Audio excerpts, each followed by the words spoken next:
Do you love lasagna as much as I do? I found that even when I went plant-based and eliminated the cheese, I still really enjoyed a delicious, unctuous lasagna. So today we're going to make an easy weeknight version that can be done in about an hour. It's only 20 minutes of hands-on time and the rest of it's in the oven, so you can go about doing other things.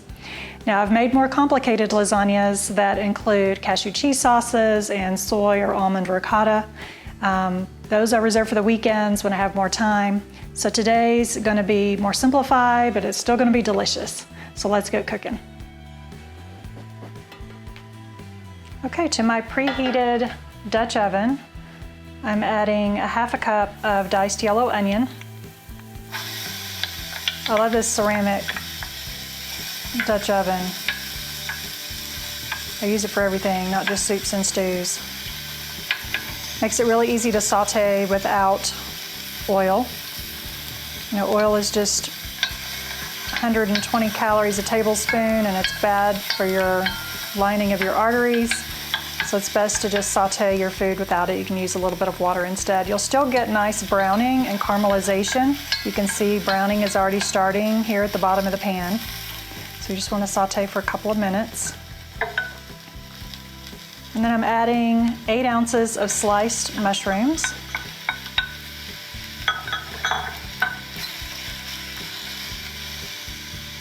And also 2 small to medium-sized zucchini that I've cut into half moons. And the zucchini and the mushrooms are going to release their liquid into the pan as they cook. I added about maybe a 1/4 teaspoon of salt there. There's plenty of salt in the pasta sauce that I'll be using later. I also added a teaspoon of Italian seasoning.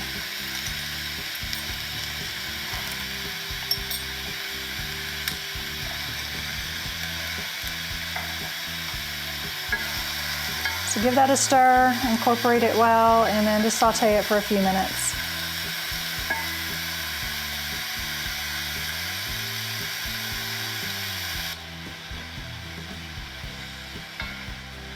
So after a few minutes, they start to release their moisture, and you can scrape up the brown bits at the bottom of your pan. You can do this method also with a cast iron skillet or even a stainless steel skillet.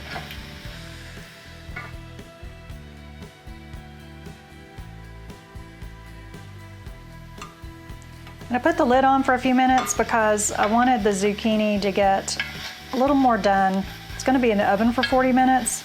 So I didn't want to overdo it, but I did want them to cook down just a bit more. Now I'm adding 2 large cloves of garlic that I used the garlic press on.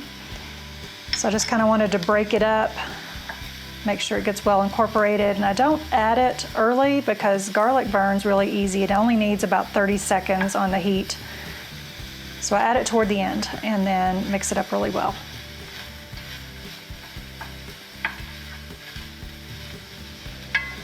I wish you had smell-o-vision. This smells so good. I love garlic.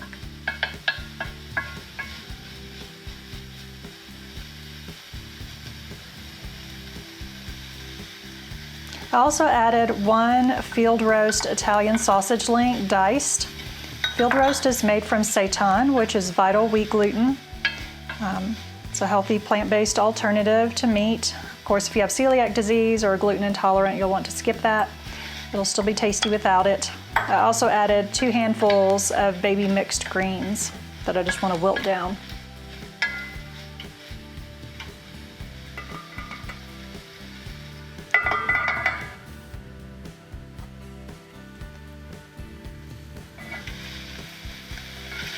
So you want to check this frequently, make sure it doesn't burn. At this point it was starting to look a little bit dry, so I did finally add a tablespoon of water.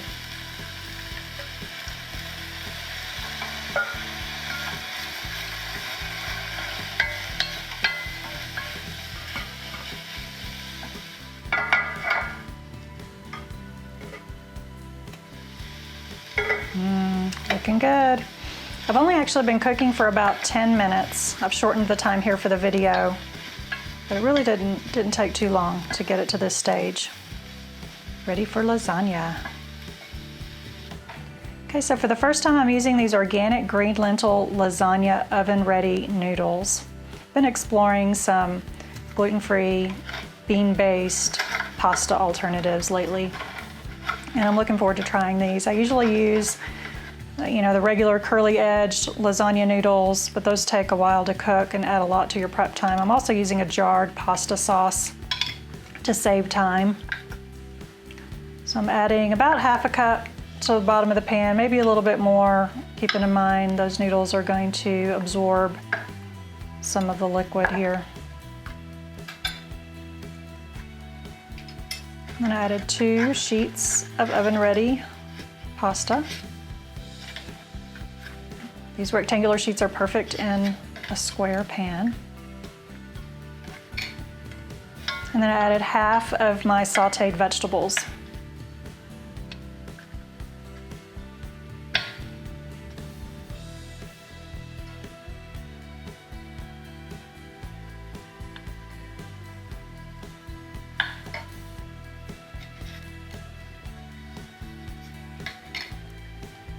A little more sauce, and then another layer of noodles.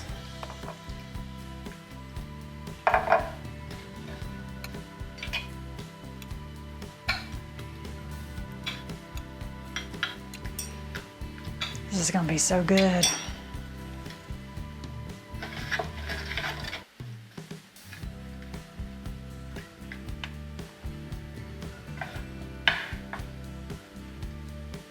Now just add the remaining sauteed vegetables. Spread them out evenly.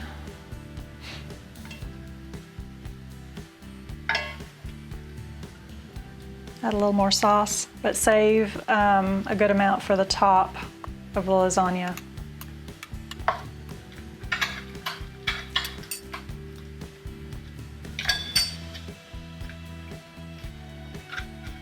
Last 2 noodles.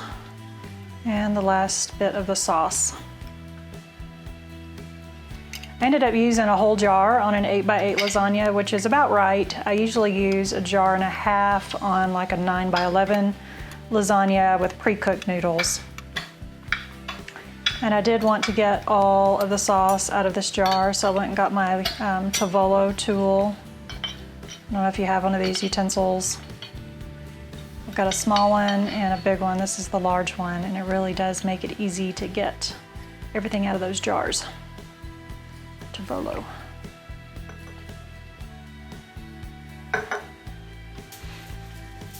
Okay, now I covered my lasagna with a sheet of aluminum foil. I wanted to keep the moisture in so the noodles cooked, and also I don't like the top layer of noodles to get all dried out. If you like that or you like crispy edges, then you could leave the cover off. But you want to bake it for 35 to 40 minutes in a 400-degree oven. And when you pull it out, you have, woo, delicious lasagna. This makes 4 servings. So I'll just cut it into 4 pieces. I'm using my favorite spatula. The handle came off of it a long time ago. If you also have a spatula you haven't managed to let go of without a handle, let me know. And you also want to let it sit for about 10 minutes before you try to plate up, otherwise all the layers are just going to slide apart. Yum! So here's our lasagna ready for the taste test.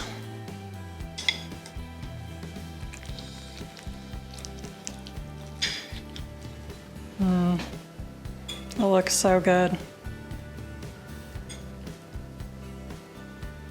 Here we go.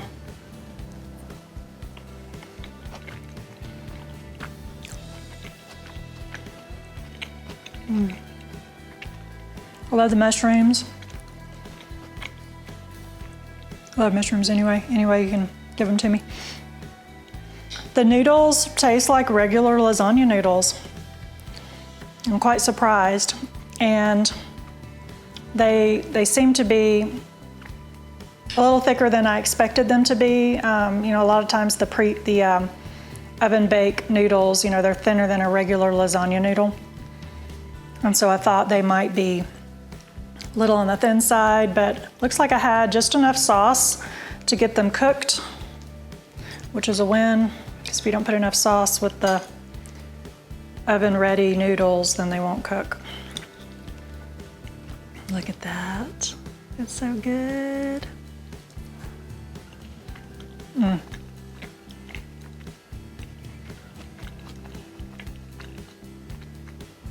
That is really satisfying. So I hope you make this lasagna, give it a try. If you do, let me know what you think of it in the comments. And if you have a favorite plant-based lasagna recipe or ingredient, please share it with us in the comments below. So I hope you enjoyed this video. If so, please like it and share it and subscribe if you haven't already. And I'll see you next time.